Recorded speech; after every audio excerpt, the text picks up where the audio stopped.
धेकियाजुलि बाथासिपुर हालामनि रायजो राजाफोरनि थाखाय गोनांथार फोसावथाय। धेकियाजुलि बाथासिपुर हालामनि आबै सेन्टार साखाथियाव थानाय बर' बिजोंनि फरायसालि दानसोरां एकाडेमियाव 2025-2026 बोसोरनि थाखाय गोदानै फरायसाफोरनि मुं थिसननाया सोलिगासिनो दङ। बे फरायसालियाव थाखो बिथराइनिफ्राय लानानै थाखो 9 सिम मुं थिसननो हागोन। 2020 मायथाइयाव गायसनजानाय बे दानसोरां एकाडेमियाव नोंथांमोनहा नांगौ रोखोमनि फोरोंथायनि खाबुफोरखौ मोननो हागोन, जेरै फराफारि फोरोंनायनि अनगायैबो कम्पिउटार सोलोंनाय, गेलेनाय, आलादा थाखो फोरोंनाय जेरै इंराजि आरो हिन्दी आयदानि सायावबो जर'खायै फोरोंथाय होनाय जायो। बेनि अनगायैबो हौवासा आरो हिन्जावसाफोरनि थाखाय आलादा हस्टेल थानायनिबो खाबु दङ। बेजों लोगोसेनो फरायनायाव उन जानानै थानाय एबा गोसोआव लाखिनो हायै फरायसाफोरखौ आलादायै फोरोंनायनिबो खाबु होनाय जादों। मख'नो गोनांदि बिथराइ थाखोनि मुं थिसननायखौ बेसेन लायालासे थिसननाय जादों।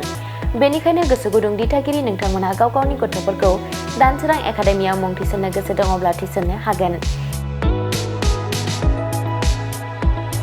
दानसोरां एकाडेमियाव मुं थिसननो थाखाय नोंथांमोनहा 9770745550 एबा 88764802118 जानबुं अनजिमायाव फोनांजाब खालामनानै सुलाद लानो हागोन।